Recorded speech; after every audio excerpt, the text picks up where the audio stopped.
Karma by को जानते हैं आप लोग? नहीं जानते। इसी कलयुग की माई थी कर्मा बाई। मांग मांग के खाती थी वो, जहां जाती थी मांग के खाती थी।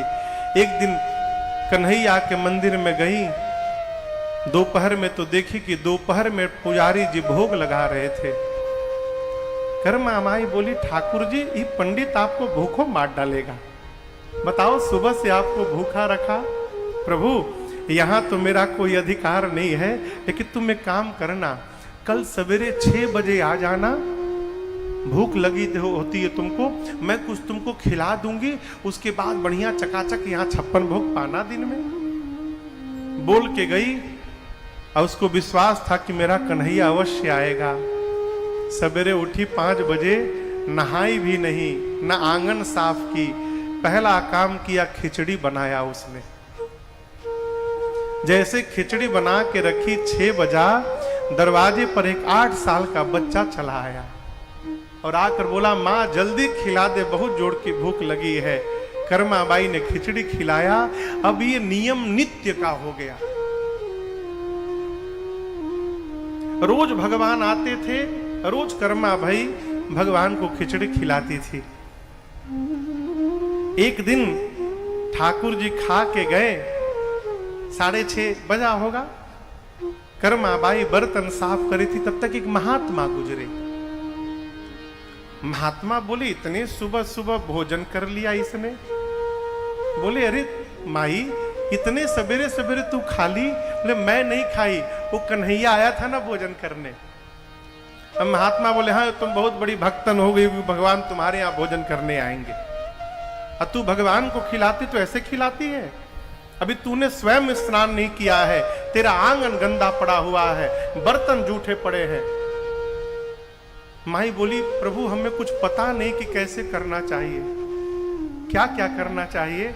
महात्मा बोले, पहले तू स्वयं नहाना, आंगन को साफ करना, लीपना आंगन को, बर्तन साफ करना, फिर साफ सुथरा करके फिर भोजन बनाना। बोली, कल से करूंगी। अगले दिन उठी, साफ सफाई करने में ही समय हो गया, खिचड़ी बनाए नहीं था, तब तक भगवान चले आए। अब बोले, माँ जल्दी खिला। माई बनाई नहीं तो क्या खिलाएगी? जल्दी जल्दी बनाई। उधर पंडित जी महाराज मंदिर का पट खोलने के लिए घंटा पीट रहे हैं कि अब पट खोला जाएगा। भगवान अभी 2 ही 3 कौर खाए थे, जैसे देखे कि पंडित जी पट खोलने वाले हैं, अब मंदिर से मैं गायब हूं, भगवान तुरंत भागे। और आपको सत्य बताऊं माई बाप, जब पुजारी जी ने मंदिर का पट खोला न हो, तो ठाकुर जी के विग्रह में उनके दाहिने हाथ पर और भगवान के मुख पर खिचड़ी लगा हुआ था। मंदिर में पुजारी जी की मति घूम गई। रात को स्वप्न दिया भगवान ने पुजारी जी को, कहा किसी से कहिएगा मत, मैं नित्य कर्मा माई के पास खिचड़ी खाने जाता हूं।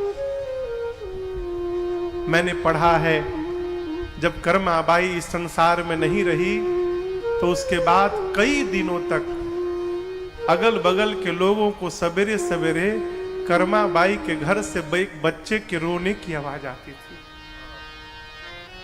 कई दिनों तक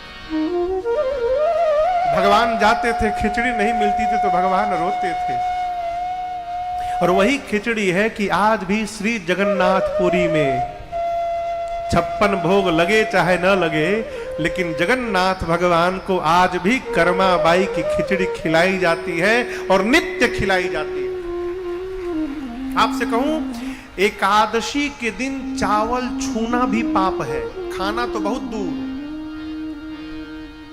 एकादशी के दिन ठाकुर जी की सेवा होती तो तिलक करके चावल नहीं लगाया जाता।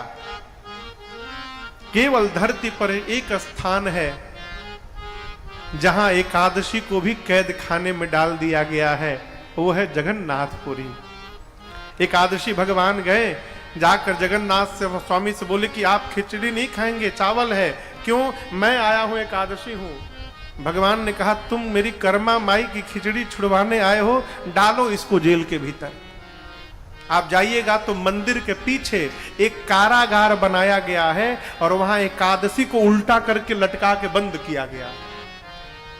पूरे धरती पर एकमात्र स्थान है जगन्नाथ भगवान की पुरी, जहां पर एकादशी का कोई प्रभाव नहीं है। वहां भगवान नित्य चावल पाते हैं। अब बताओ, कर्माबाई के लिए यदि रघुनाथ जी आ सकते हैं, कन्हैया आ सकते हैं, हमारे आपके लिए क्यों नहीं आ रहे माई बाप? कारण मैं बताता हूं। कर्मा ने जीवन में भगवान से कभी कुछ मांगा नहीं हो, लुटाती ही रही अपना। और याद रखिएगा, जहां मांग होती है वहां से प्रेम समाप्त हो जाता है। यदि आप भगवान का दर्शन प्राप्त करना चाहते हैं, इस जन्म में नहीं, अगले जन्म में, उस जन्म में नहीं, उसके अगले जन्म में यदि प्राप्त करना चाहते हैं माई बाप, तो मांगना बंद कर दीजिए। क्यों? आपसे यदि कोई रोज आकर मांगे, आपको अच्छा लगेगा? आपको यदि रोज मांगा जाए तो आपको अच्छा नहीं लगता। हम भी रोज जिनसे मांगते हैं, इनको कैसा लगता होगा? जिसको प्रेम करते हैं उससे मांगते नहीं है माई बाप, वहां लुटाते हैं। आप भी लुटाइए, अपना मन इन पर लुटा दीजिए।